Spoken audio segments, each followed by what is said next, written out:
It was a perfect spring morning on Maple Avenue. The sun cast a warm glow across the sleepy suburban neighborhood, and birds chirped cheerfully from their perches in the towering oak trees.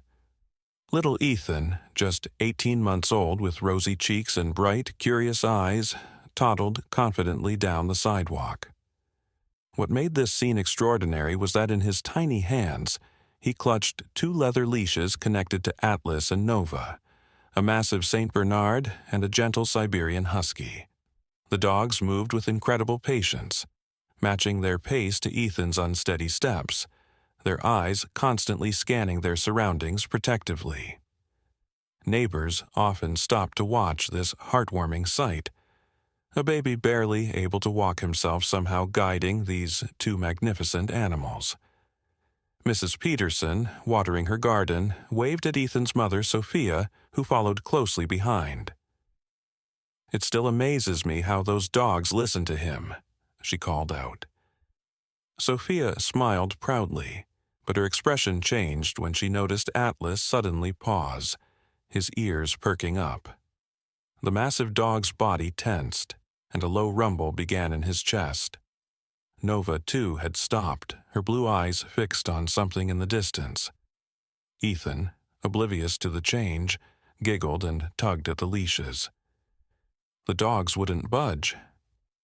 Sophia felt a chill run down her spine despite the warm morning sun. She quickened her pace to catch up with Ethan, her heart beginning to race without knowing why. Something's wrong, she thought as she watched Atlas position his body between Ethan and the street. Nova did the same, creating a protective barrier around the toddler. And then Sophia heard it. The sound of tires screeching in the distance, growing louder with each passing second.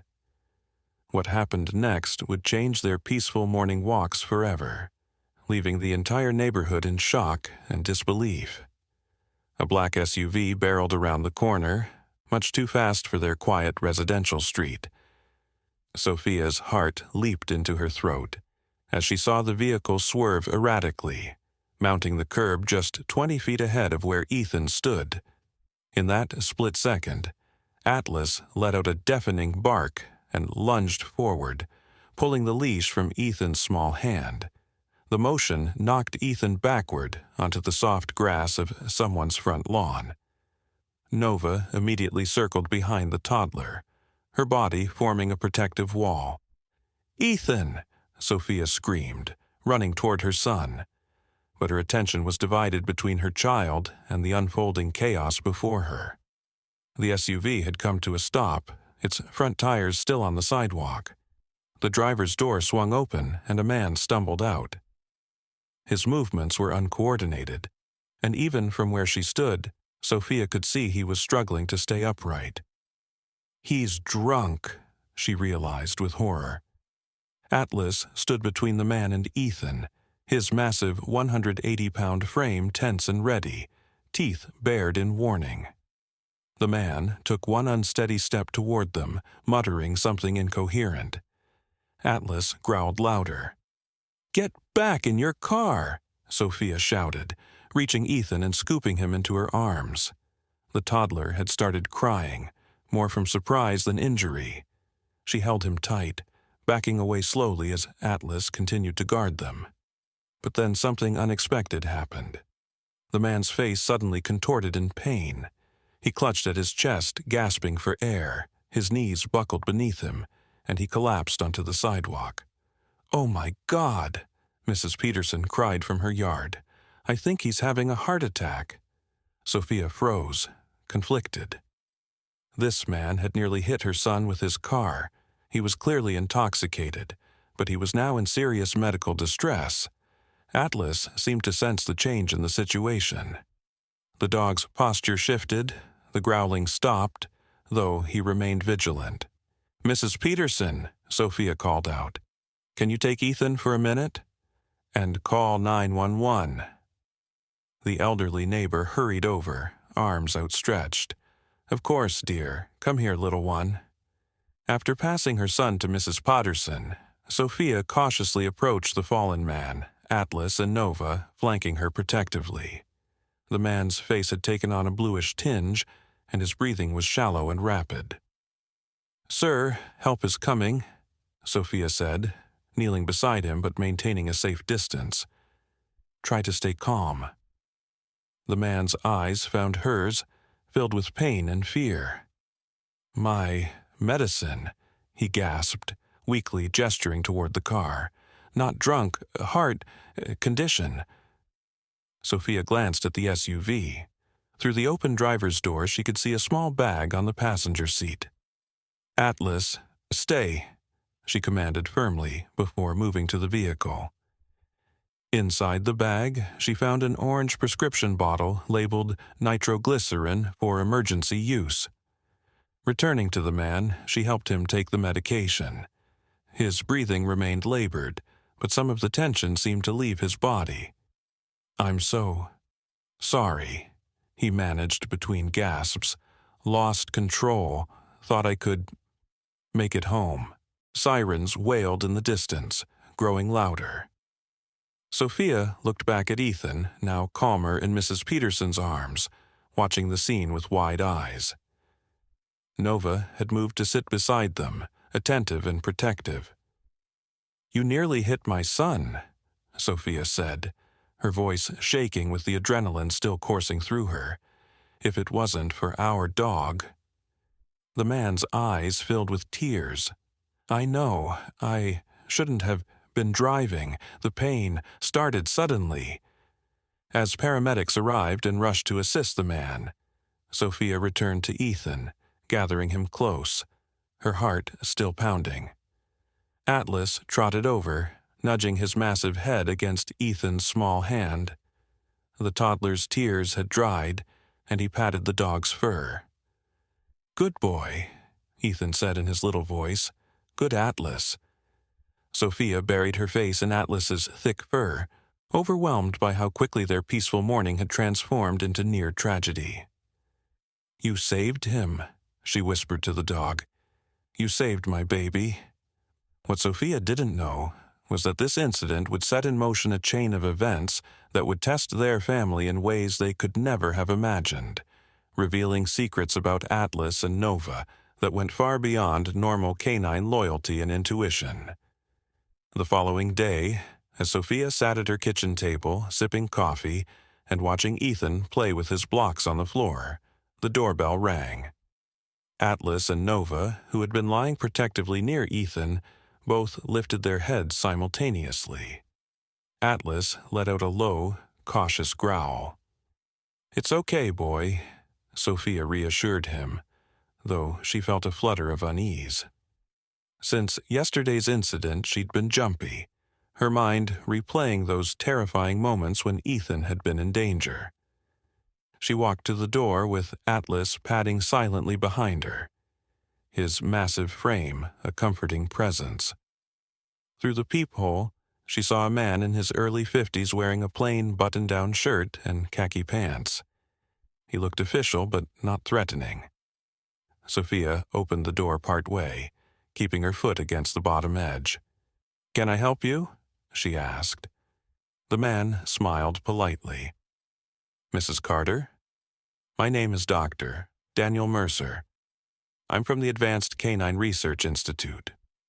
He produced an ID card with the Institute's logo, a stylized silhouette of a dog's head within a circle. "I was hoping to speak with you about your dogs." Sophia frowned, instinctively placing her hand on Atlas's head. "How do you know about my dogs? And how do you know my name?" Dr. Mercer's expression turned apologetic. "The incident yesterday made the local news. There was a brief mention of how your St. Bernard protected your son from a car.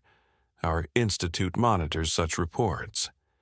He glanced down at Atlas, who was watching him with unusual intensity. "May I come in? I promise this will be worth your time." Something about the man's demeanor, earnest, almost eager, made Sophia hesitate, but her curiosity won out. She stepped back, allowing him to enter. In the living room, Dr. Mercer sat on the edge of the sofa, declining Sophia's offer of coffee. His eyes kept returning to Atlas and Nova, who had positioned themselves on either side of Ethan's play area. "Mrs. Carter, what I'm about to tell you might sound unusual." He leaned forward, lowering his voice. "Atlas and Nova aren't ordinary dogs." Sophia let out a nervous laugh. "Well, they're certainly exceptional, but—" "No," Dr. Mercer interrupted gently. "I mean, they're literally not ordinary dogs. They're part of a specialized breeding and training program that was discontinued 3 years ago. A program my institute was involved with." The room seemed to grow silent, except for the soft clinking of Ethan's blocks. Sophia stared at the man, trying to process his words. "I don't understand. We adopted Atlas from a local shelter when he was 2. Nova came from a rescue organization that specialized in Siberian Huskies." Dr. Mercer nodded. "Yes, that's correct. After the program was shut down, many of the dogs were discreetly placed in shelters across the country." He pulled out a tablet from his bag and tapped the screen a few times before turning it to show Sophia. "This is Atlas, about 4 years ago." The photo showed a younger but unmistakable Atlas in what looked like a training facility, wearing a specialized vest with various attachments. "Our program, codenamed Guardian, was funded by a private military contractor," Dr. Mercer continued. "We were developing canines with enhanced protective instincts and cognitive abilities. Through selective breeding and a series of non-invasive neurological stimulation techniques, we created dogs with an extraordinary capacity for threat assessment and protective response." Sophia felt her heart racing. "Are you saying Atlas and Nova are some kind of super dogs? Military experiments?" "Not quite so dramatic, Doctor," Mercer said with a small smile, "but they were bred and trained to have heightened protective instincts, especially toward children, and advanced problem-solving abilities. What happened yesterday, Atlas sensing the danger and protecting your son, that wasn't just good dog behavior. That was his specialized training activating." Sophia looked over at her dogs, seeing them in a new light. "But the program was shut down. Why?" Dr. Mercer's expression darkened. "Ethical concerns. The private contractor wanted to take the program in a more aggressive direction. Most of us scientists refused. The funding was pulled, and the dogs were supposed to be—" He trailed off, clearly uncomfortable. "Destroyed?"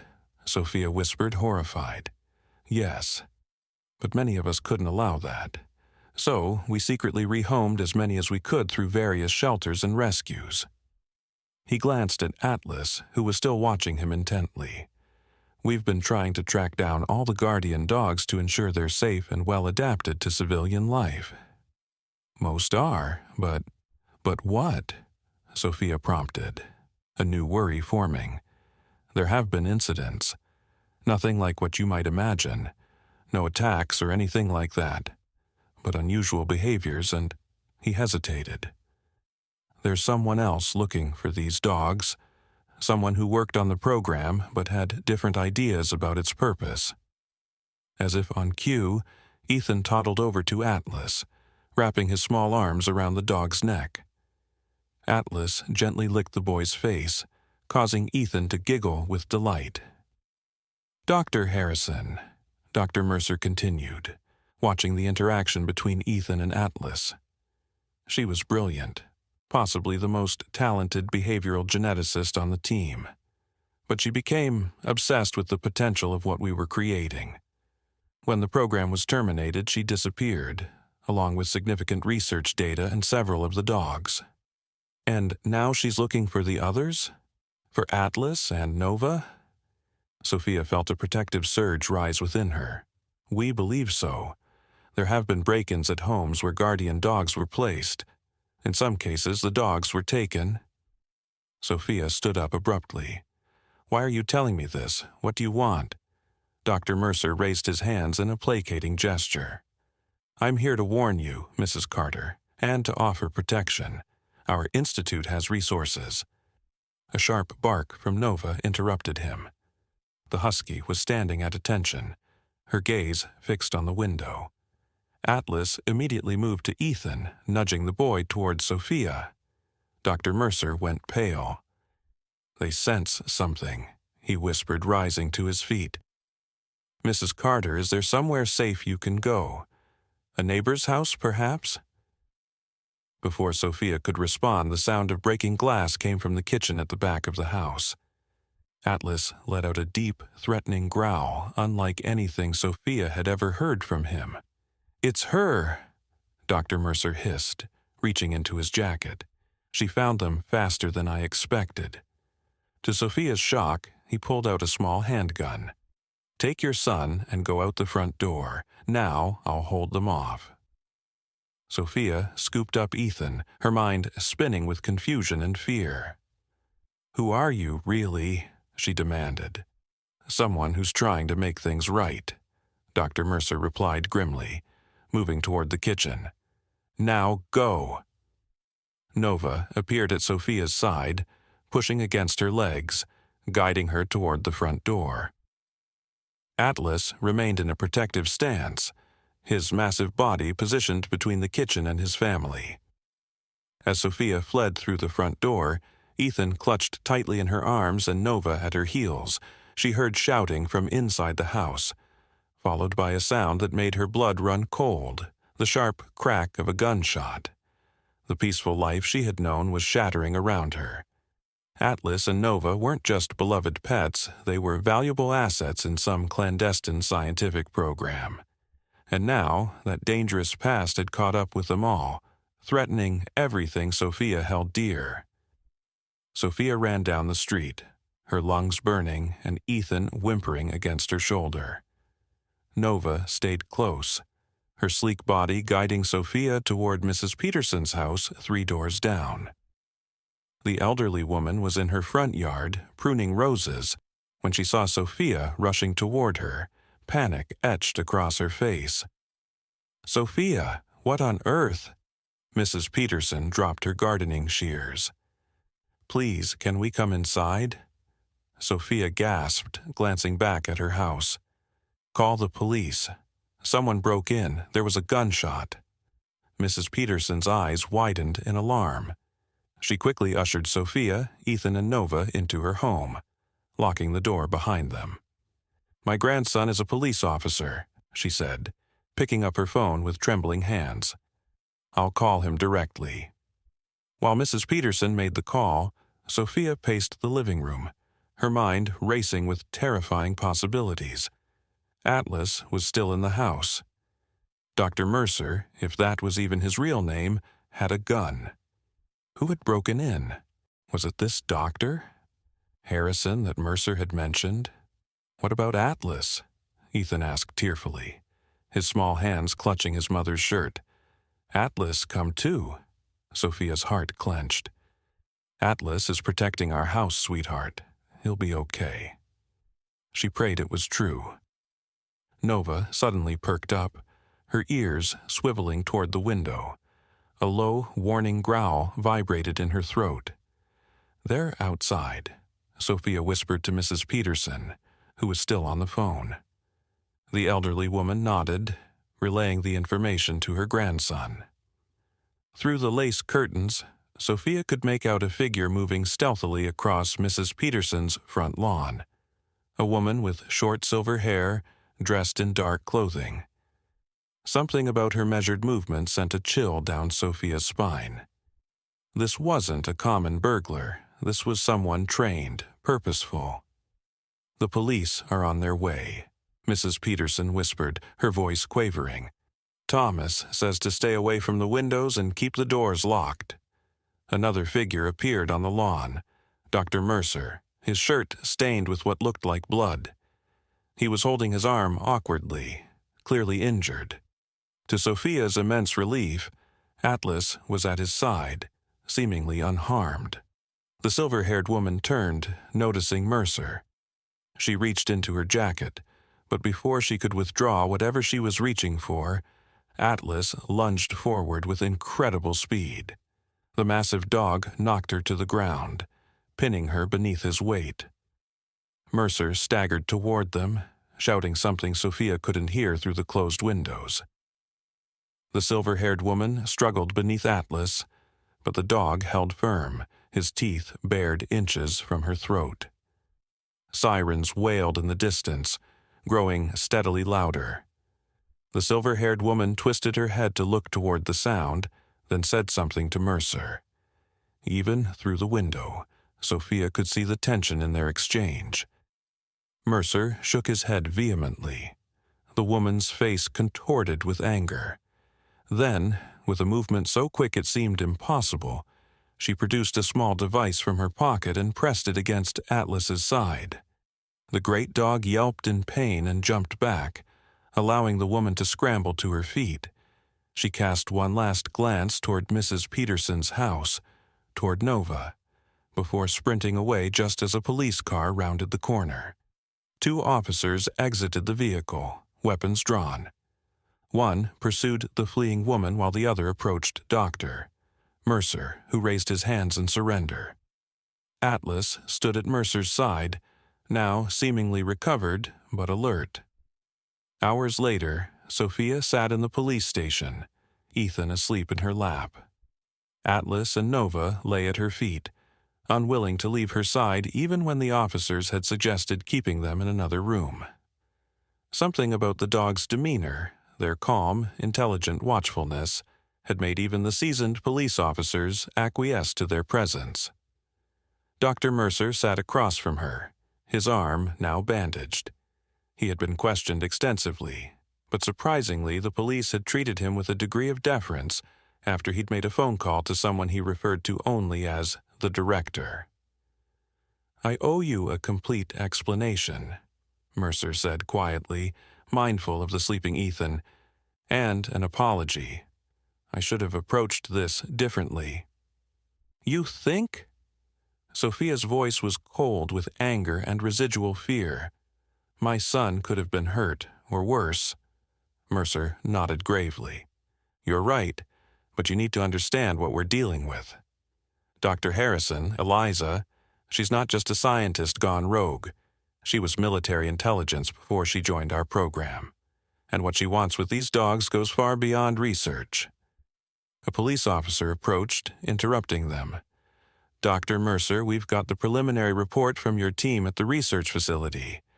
And, well, you should see this." He handed Mercer a tablet. Mercer's face paled as he scrolled through whatever was on the screen. "This is worse than I thought." He looked up at Sophia, his expression grim. "Mrs. Carter, I'm afraid you and your son are no longer safe in your home. Dr. Harrison won't stop coming for your dogs, and now she knows they're bonded to your son." "Bonded?" Sophia repeated. "It's a term we used in the program. Some of the guardian dogs formed unusually strong neural connections with specific handlers, particularly children. We discovered that these bonds enhanced their protective abilities exponentially." He glanced at Ethan, then back at the tablet.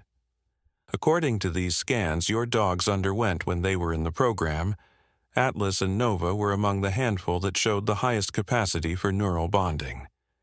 But they never bonded with anyone in the facility." "But they bonded with Ethan," Sophia said slowly, the pieces falling into place. "That's why they're so protective of him. Why they let him lead them on walks even though he's just a baby." Mercer nodded. "And that's what makes them invaluable to Harrison. A guardian dog with a fully realized bond is capable of—" He trailed off, seeming reluctant to continue. "Capable of what?" Sophia demanded. "Anticipatory protection," Mercer said quietly. "The ability to sense threats before they materialize. What happened yesterday with the car wasn't just good timing or canine instinct. Atlas and Nova sensed the medical emergency the driver was experiencing before it happened. They knew his heart was about to seize up, causing him to lose control of the vehicle. Sophia stared at him in disbelief. That's impossible. We don't fully understand the mechanism, Mercer admitted, but we've documented dozens of cases. The dogs don't predict the future exactly. It's more like they're processing subtle environmental cues that humans miss. Changes in scent, minute alterations in behavior, even electromagnetic fluctuations. Their brains integrate this information in ways we're still studying. He leaned forward, his expression intense. Harrison believes she can weaponize this ability, use it for predictive threat assessment on a massive scale. She's already stolen several guardian dogs and the research data, but without a bonded pair like Atlas and Nova, her work is stalled. Sophia hugged Ethan closer, her mind reeling. What does this mean for us? For my son? It means you need protection, Mercer said firmly. Harrison won't stop.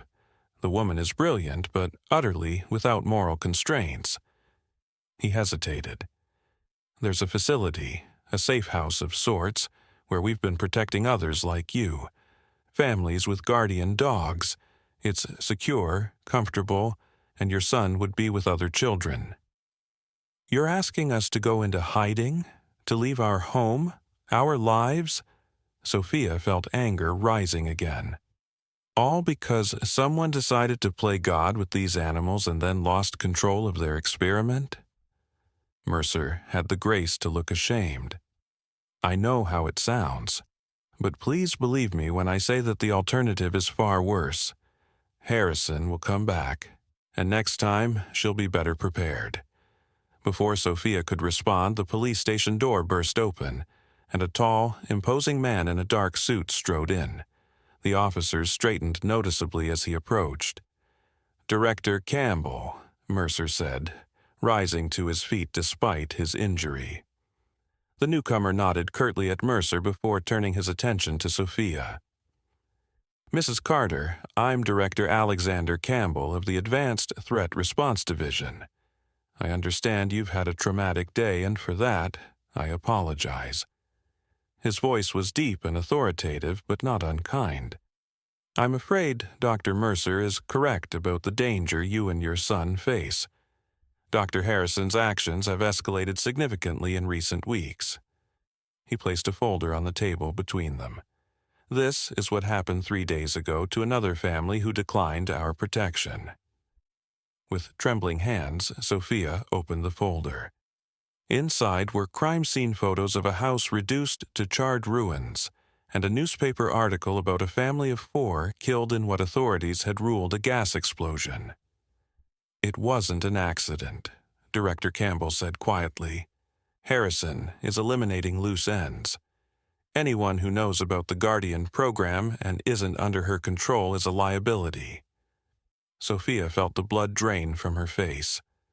She looked down at Atlas and Nova, these creatures she had loved as family pets, now revealed to be something far more complex. She thought of the countless times they had shown intelligence beyond normal canine capacity, the way they anticipated Ethan's needs before even she noticed them. If we go with you, she said slowly, what happens then? Do we live in hiding forever? Do you take the dogs away? No, Director Campbell said firmly. The dogs stay with you and your son. Their bond is too important to break, both for their well-being and for our research. As for how long, he exchanged a glance with Mercer. We're closing in on Harrison's operation. We believe she's established a compound somewhere in the Pacific Northwest. Once we locate it and neutralize the threat, you should be able to return to a normal life, though perhaps not in the same location.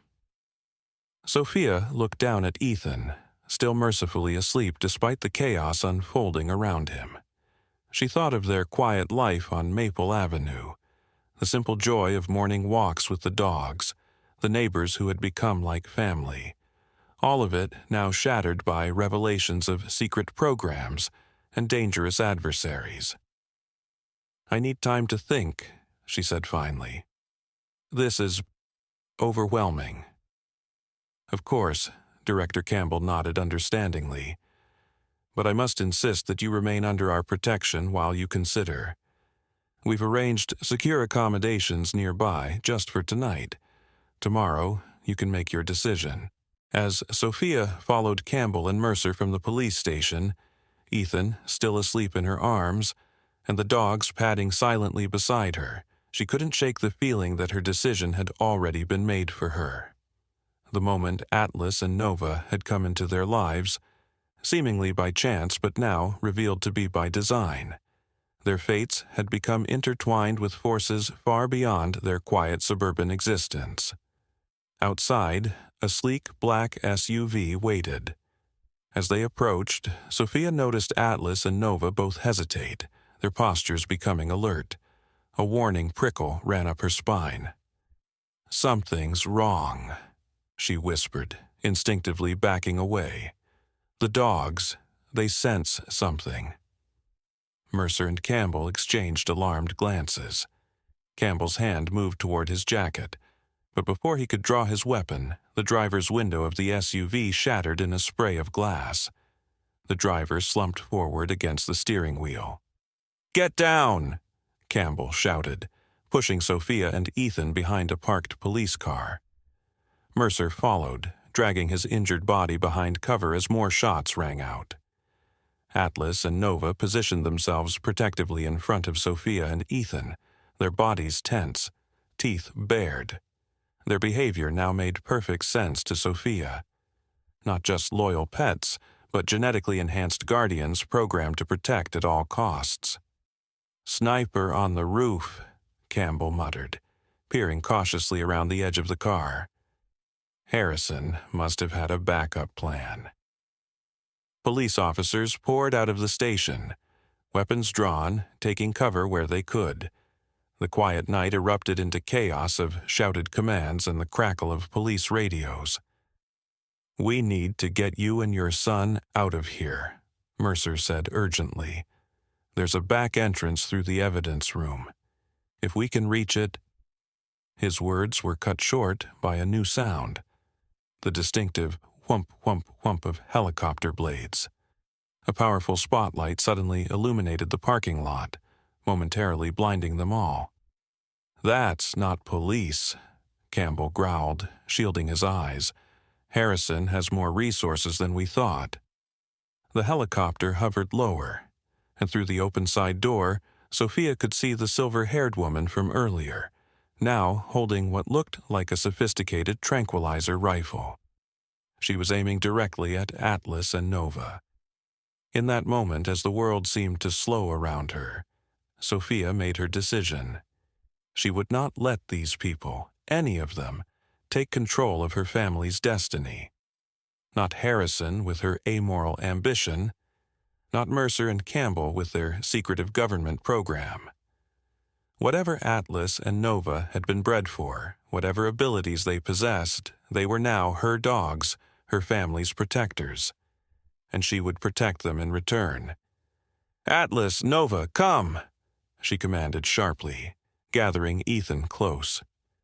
To Mercer and Campbell's evident surprise, she began crawling rapidly toward the back of the police station, staying low beneath the helicopter's spotlight. The dogs followed instantly, their bodies low to the ground, flanking her on either side.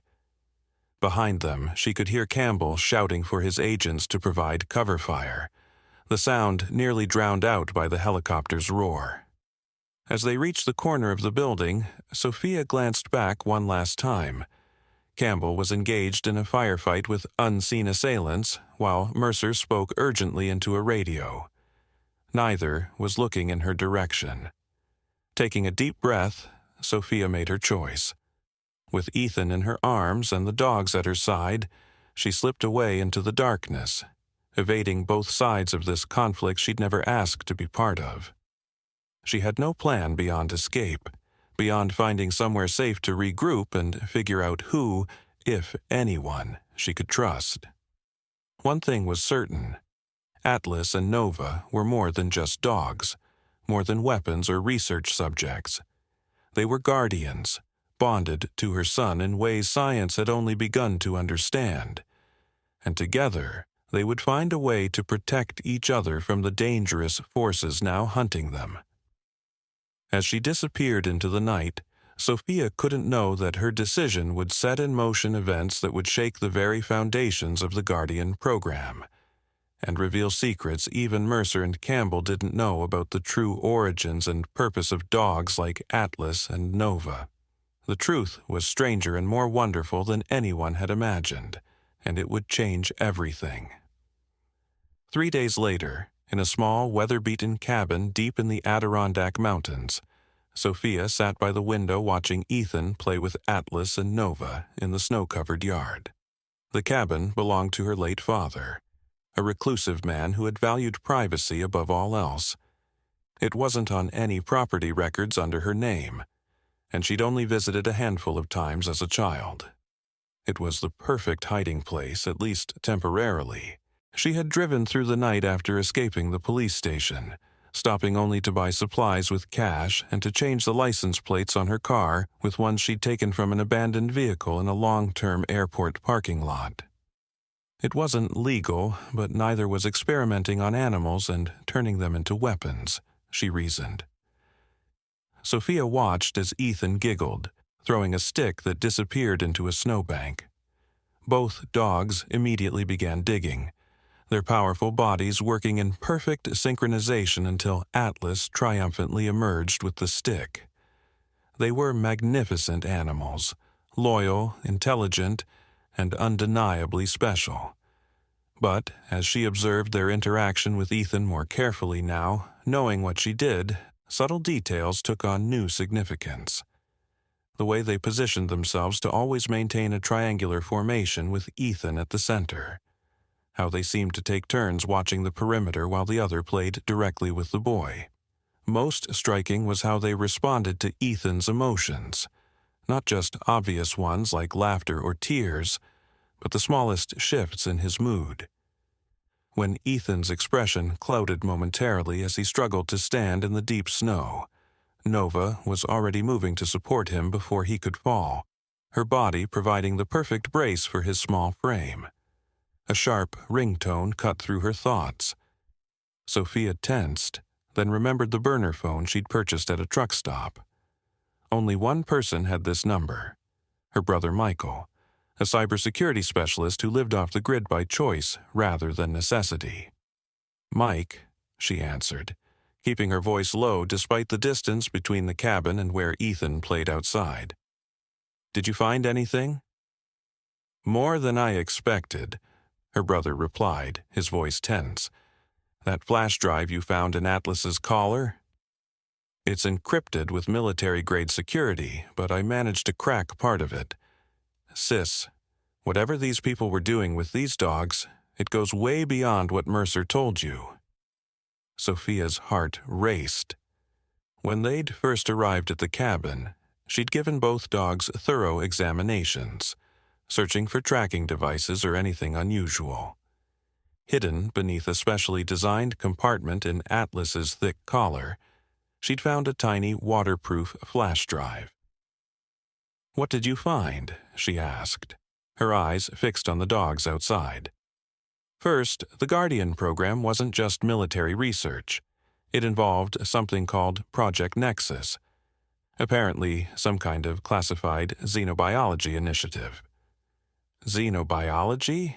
As in the study of non-Earth life forms, Michael confirmed.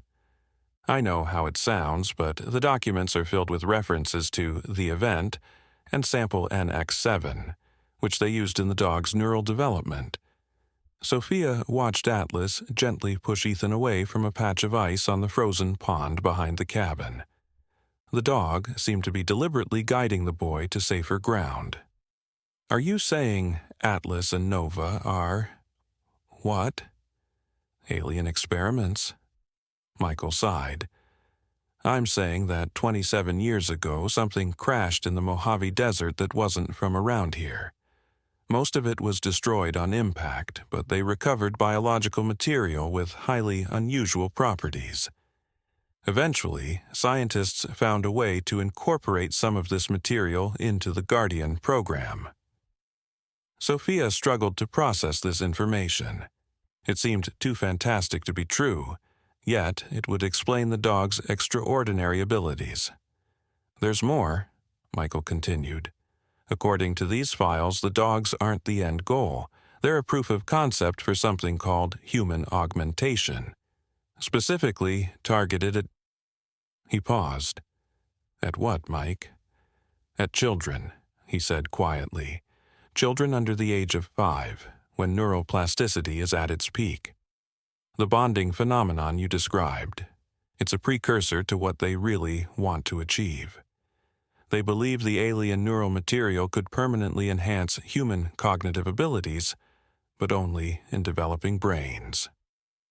A chill that had nothing to do with the winter cold ran through Sophia. They want to experiment on children? On Ethan? Not Mercer's group, apparently. That's why the program split. Dr. Harrison took the research in that direction, but Mercer and others refused. That's when the military contractor pulled the plug. Outside, Ethan had grown tired and was sitting on Atlas's back, the massive dog patiently carrying him through the snow while Nova pranced alongside them. "There's something else," Michael added hesitantly. "The files mention Dr. Harrison's daughter, Lily. She was 4 when Harrison first incorporated the neural material into her treatment for a rare brain disorder. That was 12 years ago." "And," Sophia prompted, already dreading the answer. "And she's why Harrison is so desperate to continue the research. The enhancements worked too well. Lily developed abilities that frightened even her mother. But the process wasn't stable. The girl began experiencing severe neurological deterioration about 3 years ago. Harrison believes the bonded dogs hold the key to stabilizing the process. So, she needs Atlas and Nova to save her daughter," Sophia said softly, understanding blooming with a mix of horror and unwilling empathy. "Yes, but from what I can gather, her methods have become increasingly extreme. She's willing to sacrifice anyone and anything to save Lily." The sound of crunching snow drew Sophia's attention. Atlas was bringing Ethan back to the cabin, the boy's cheeks rosy from the cold. "I need to go, Mike. Call me if you find anything else." She hung up and went to open the door for her son and the dogs. That night, as Ethan slept soundly with both dogs curled protectively around his small bed, Sophia struggled with what she had learned. Part of her wanted to dismiss it as science fiction.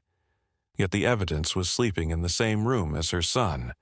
2 extraordinary animals with abilities that defied conventional explanation.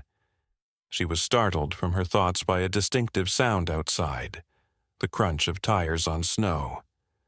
The cabin was at the end of a long, unmarked private road. No one should be driving up here, especially not at night. Atlas and Nova were already alert, standing rigidly by Ethan's bed. Sophia moved quickly to the window, careful to stay hidden behind the curtain.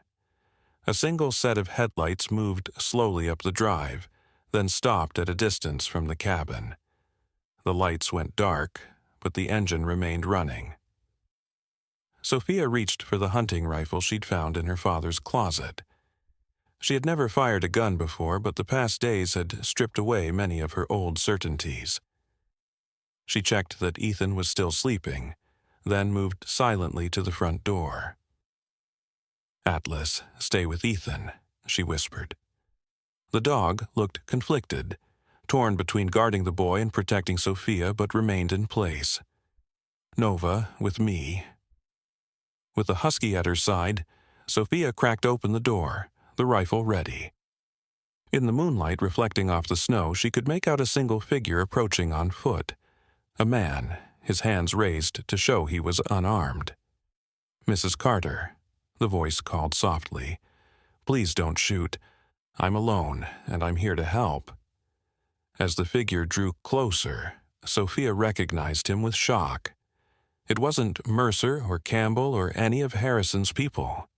It was the man from 3 days ago, the driver who had nearly hit Ethan with his car, the man who had been having a heart attack. "My name is Dr. Jonathan Winters," he said, stopping at a respectful distance. "I was part of the original Guardian program, and I know what your dogs really are, what they really came from." Sophia kept the rifle trained on him. "Prove it." Dr. Winters slowly reached into his coat pocket and withdrew a small object that glinted in the moonlight. He held it out in his palm. "This is a neural resonance key. It's tuned specifically to Atlas and Nova's neurological patterns." Nova, who had been tense beside Sophia, suddenly relaxed, her tail wagging slightly. "How did you find us?" Sophia demanded, still not lowering the rifle. "I didn't," Winters replied. "They did." He nodded toward Nova. The neural material used in the Guardian dogs wasn't just alien. It was specifically designed for long-range telepathic connection. "They've been reaching out, Mrs. Carter, not just to me, but to others like them. There's a network forming, something none of us anticipated." "What are you talking about?" "Your dogs are part of a collective consciousness, Mrs. Carter. The more they bond with Ethan, the stronger that connection becomes. And it's not just connecting the dogs, it's connecting the children they're bonded to." He took a cautious step forward. "Harrison doesn't just want the dogs to save her daughter. She wants to control the network that's forming between all the bonded pairs. She believes it could be the next step in human evolution." Sophia felt lightheaded as the implications sank in. "And what do you want?" "To stop her," Winters said simply, "and to protect the children and the dogs.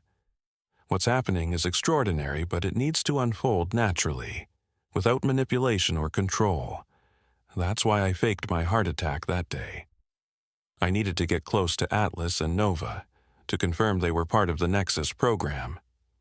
"Why should I trust you?"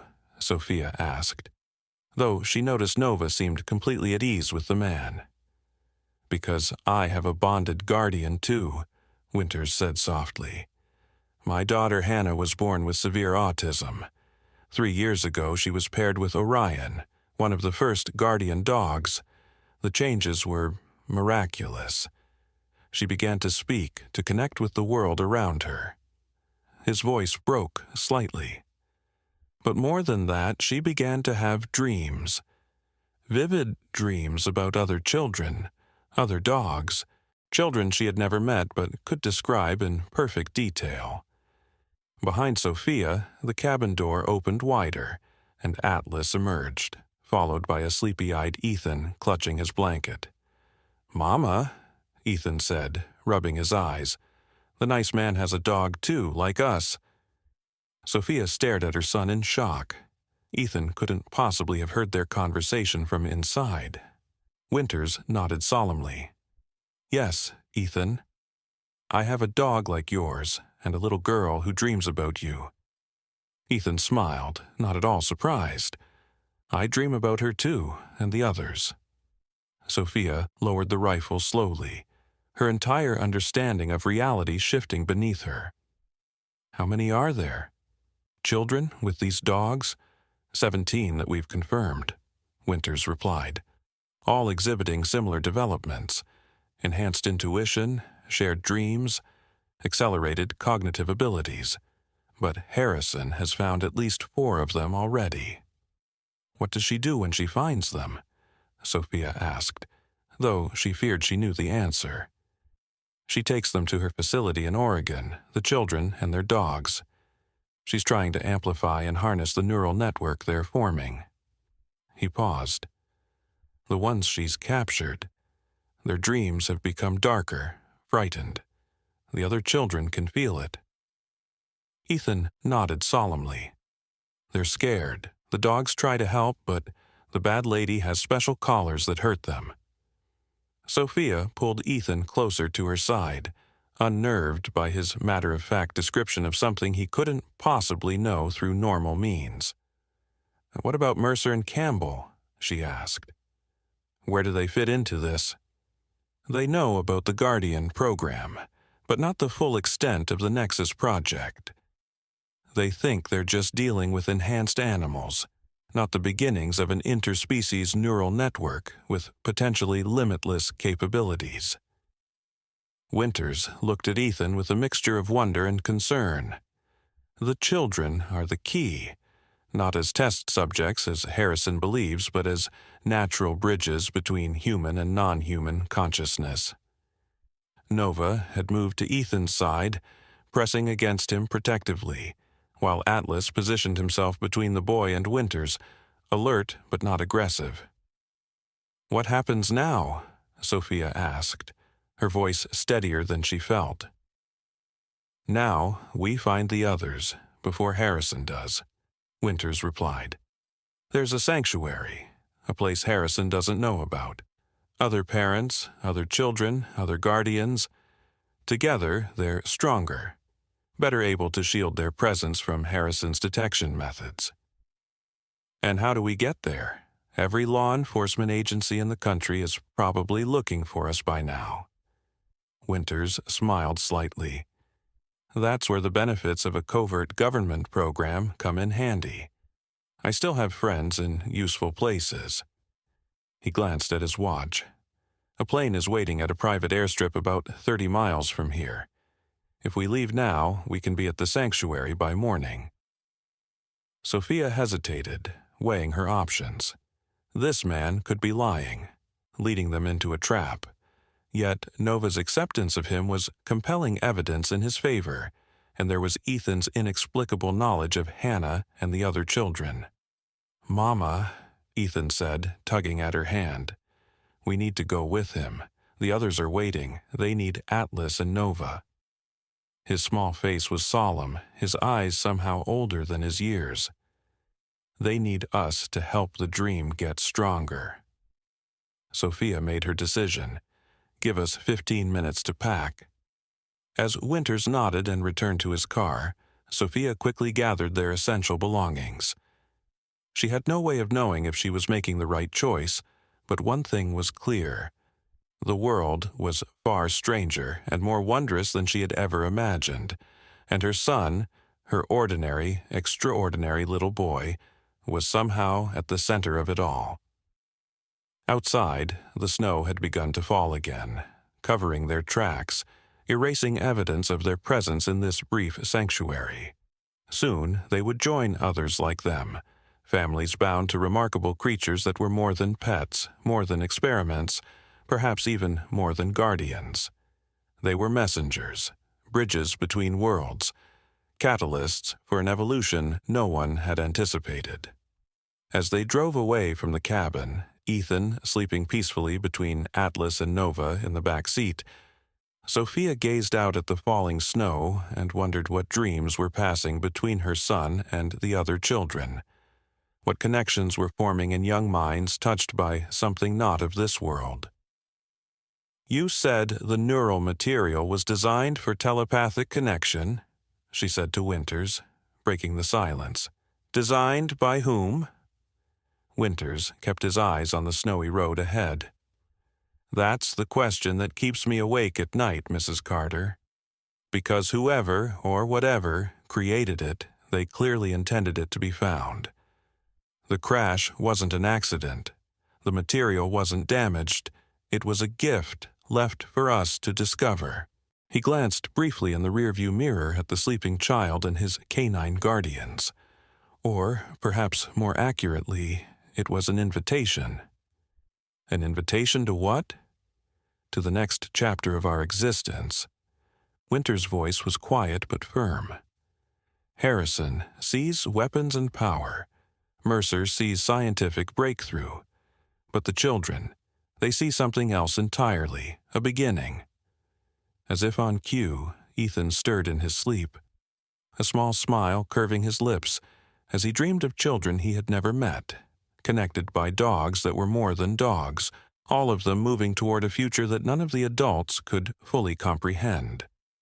The snow fell thicker, obscuring the world behind them, as they drove toward a destiny that had begun with a simple morning walk, a human baby and his extraordinary dogs taking the first steps on a journey beyond imagination. 1 year later, the sanctuary nestled in the remote mountains of Montana had become home to 23 families, each with a child bonded to a guardian dog. From the outside, it resembled nothing more remarkable than an eco-conscious community living off the grid. Solar panels on rooftops, communal gardens, children playing in wide-open meadows under the watchful eyes of their parents and their canine companions. But within this community thrived something unprecedented in human history. Sophia sat on the porch of their cabin, watching Ethan, now 2.5 years old, sitting in a circle with 5 other children around his age. They weren't speaking, not with words, but their faces reflected a spectrum of emotions as they communicated in ways only they understood. Beside each child sat their guardian, some large like Atlas, others more compact like Nova, each perfectly matched to their human partner. Dr. Winters approached, his daughter Hannah's hand in his. At 7 years old, Hannah had become something of a leader among the bonded children, her earlier experience with the neural connection making her a natural guide for the younger ones. "They're getting stronger," Winters said quietly, watching the silent circle. "The network expands every day." Sophia nodded. In the months since they'd arrived at the sanctuary, she had witnessed Ethan's development with equal parts wonder and maternal concern. His vocabulary had exploded. His problem-solving abilities had accelerated well beyond his age group, and most remarkably, his empathy had deepened in ways that sometimes brought tears to her eyes. "Has there been any word about Harrison?" she asked, though she already suspected the answer from the absence of tension in Atlas and Nova, who lay peacefully nearby. "Our sources say she's gone underground. After the raid on her Oregon facility, she escaped with Lily and 2 of the bonded pairs. The other children have been reunited with their families and brought here." Winters shook his head. "She won't give up, but she's lost much of her support. The military contractor pulled funding after the evidence of her human experimentation came to light." In the circle, Ethan suddenly laughed, a sound of pure delight that made several birds take flight from a nearby tree. The other children joined in, their laughter creating a chorus of joy that seemed to brighten the very air around them. "They've made contact again," Hannah said softly, her eyes distant. "The ones who sent the gift, they're pleased." Winters squeezed his daughter's shoulder gently. This was not news to them. The children had begun reporting these contacts 3 months ago, describing them not as words or images but as feelings, intentions, encouragement. "What are they saying, sweetheart?" he asked. Hannah closed her eyes. "They say it's time for the next step, that we're ready." Sophia felt a flutter of apprehension. Ready for what? Before Hannah could answer, a strange, gentle humming filled the air. The guardian dogs all rose simultaneously, their postures alert but not alarmed. Atlas and Nova moved to Ethan's side, their eyes fixed on the clear blue sky above. And then it began. From each dog, a soft blue luminescence emerged, enveloping them like an aura.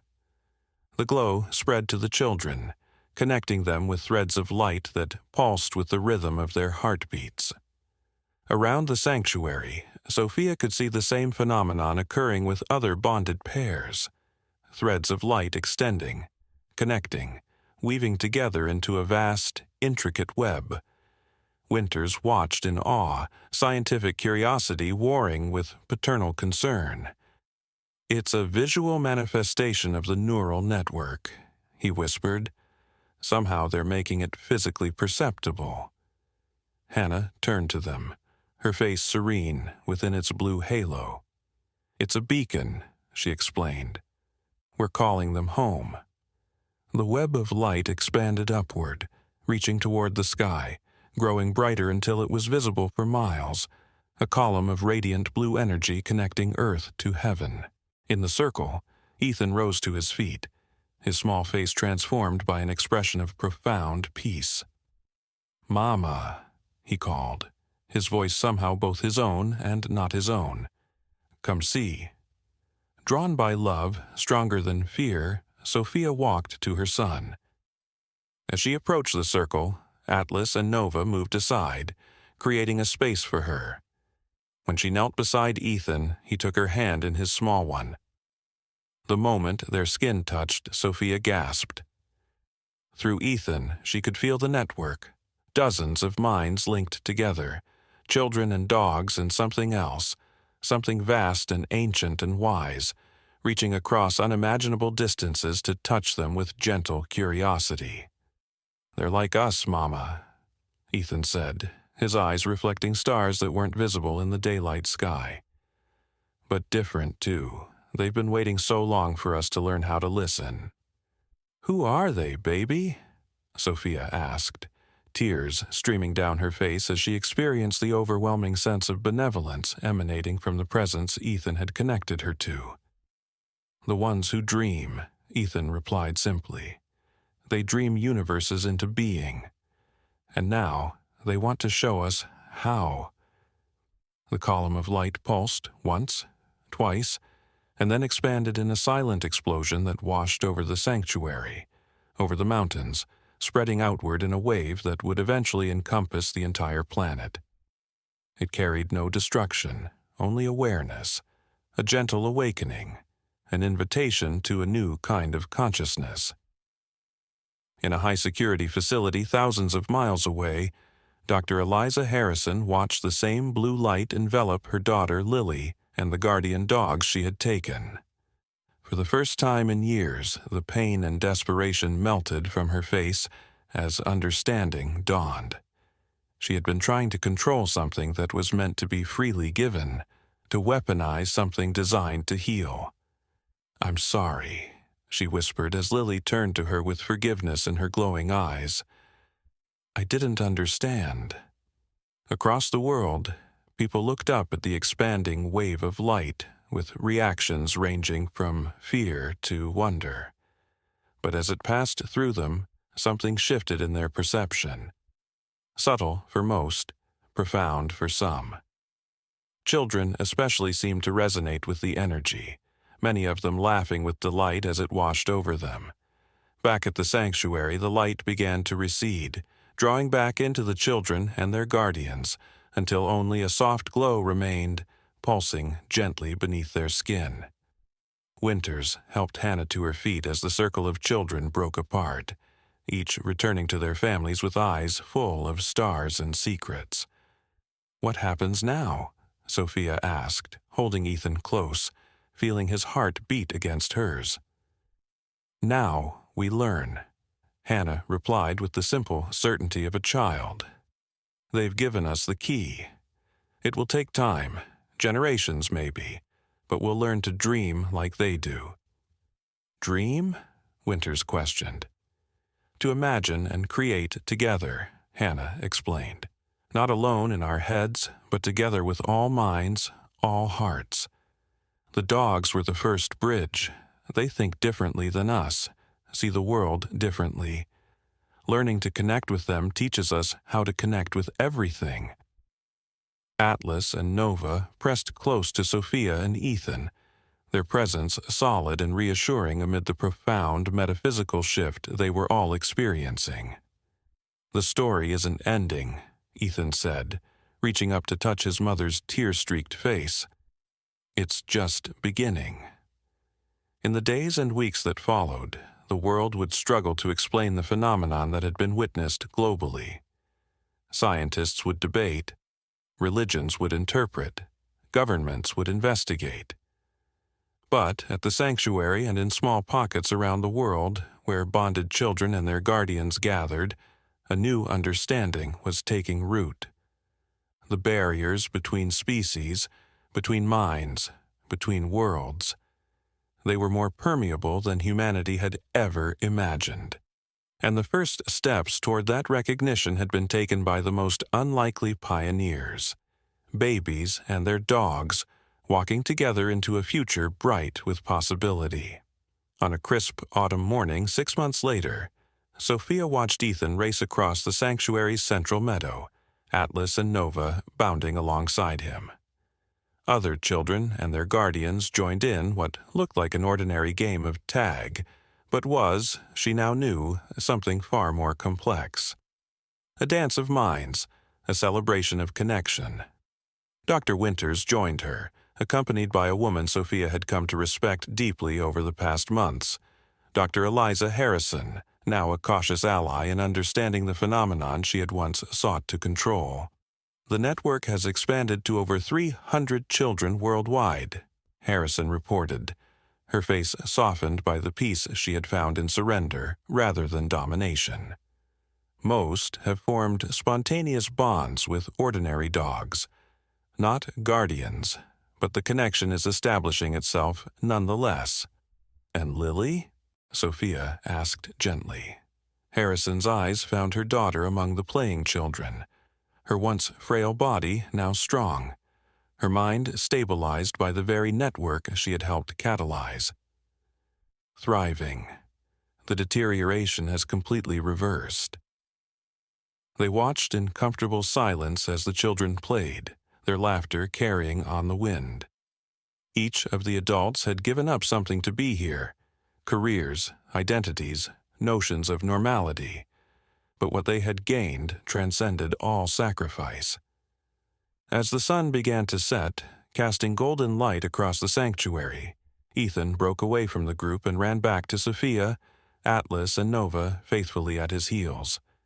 His small face was flushed with excitement, his eyes bright with the otherworldly awareness that was now as much a part of him as his heartbeat. "Mama," he said, taking her hand in his, "I want to show you something." He led her to the edge of the meadow, where the other children and their guardians were gathering in a circle once more. As they joined the formation, Atlas and Nova took their places, completing the ring. In the center stood Hannah, now 8, her hands raised to the darkening sky. "Together," she said simply. The children closed their eyes. The dogs lifted their heads, and as the first stars appeared overhead, a gentle blue glow began to emanate from them all, threads of light connecting them once more. But this time, something new happened. The light didn't shoot upward in a beacon. Instead, it coalesced in the center of the circle, forming a miniature galaxy of swirling energy that expanded until it surrounded them all. Within this galaxy of their creation, images formed, not just of their world, but of others, glimpses of realms beyond imagination, of possibilities that awaited a species learning to dream collectively. "This is what they showed us," Ethan whispered to his mother, his small hand warm in hers. "This is what we can become." Surrounded by light and love and infinite potential, Sophia finally understood the true gift that had been given that day on Maple Avenue, when a human baby walked his dogs in the street and something extraordinary began. It wasn't just about protection or enhanced abilities or even communication across species. It was about the walls between minds coming down, about the recognition that consciousness itself was the most profound frontier, and that exploring it together, with innocence and wonder and joy, was humanity's greatest adventure. As the galaxy of light swirled around them, Sophia knelt beside her son, wrapped her arms around him, and embraced not just Ethan, but the magnificent future he represented.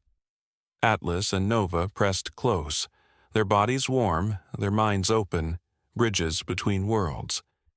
And in that moment of perfect connection, as stars shone overhead and light danced between souls, the extraordinary journey that had begun with a simple walk came full circle, not ending, but transforming into something eternal, a story without end. For this was just the first page in a new chapter of existence, written in the language of light, told by children and their guardians, echoing across the cosmos.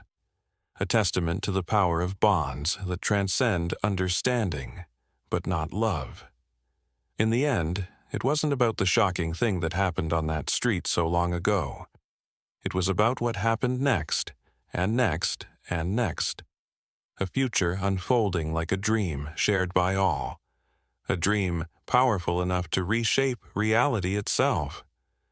A future that began with a baby, his dogs, and a walk that led them all to the stars.